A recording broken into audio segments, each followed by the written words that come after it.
saya Muhammad Ihsan Rizky dari kelas 10I absen 18. Sini saya akan menjelaskan tentang aspek dan objek ilmu geografi. Yang pertama, aspek geografi. Aspek geografi itu adalah aspek yang dikaji dalam ilmu geografi. Terbagi menjadi dua. Yang pertama aspek fisik, yang kedua aspek sosial. Aspek fisik itu adalah aspek manusia yang mempengaruhi kehidupan manusia. Yang pertama, dan aspek fisik terbagi menjadi tiga. Yang pertama yaitu aspek topologi, kedua aspek biotik, dan aspek abiotik.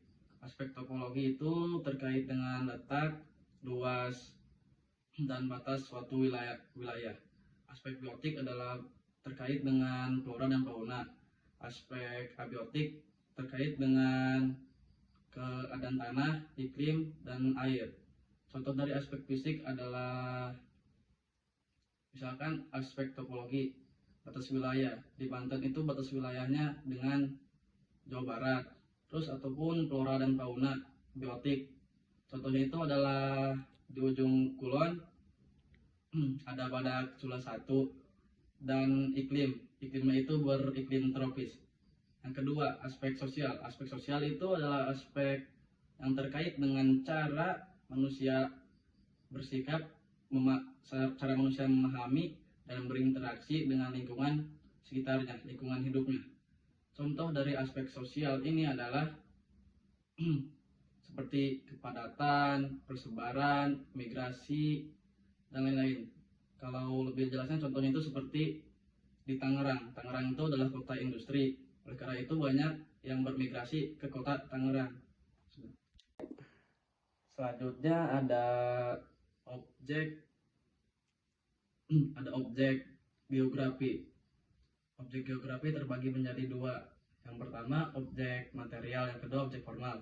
Objek material adalah berupa fenomena geosfer atau fenomena yang segala sesuatu yang ada di permukaan bumi. Yang pertama itu ada atmosfer, lapisan udara, ada litosfer dan pedosfer, lapisan batuan dan tanah, ada hidrosfer, lapisan air, ada biosfer, lapisan flora dan fauna, dan terakhir ada antroposfer, lapisan manusia.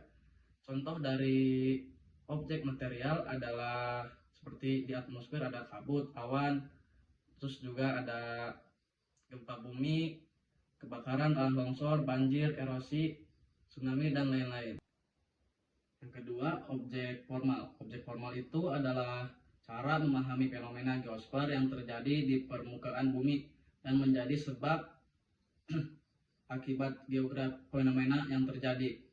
Contohnya itu seperti kita mengkaji sebuah fenomena. Contohnya itu kita mengkaji fenomena tsunami yang ada di Banten tahun kemarin.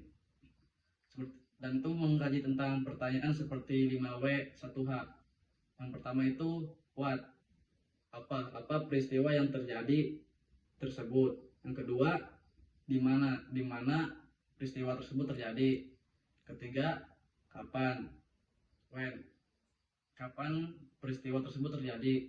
Yang keempat atau kelima adalah siapa yang terlibat dalam peristiwa tersebut. Kelima, why, kenapa atau mengapa peristiwa tersebut terjadi. Dan terakhir, how, bagaimana peristiwa tersebut terjadi.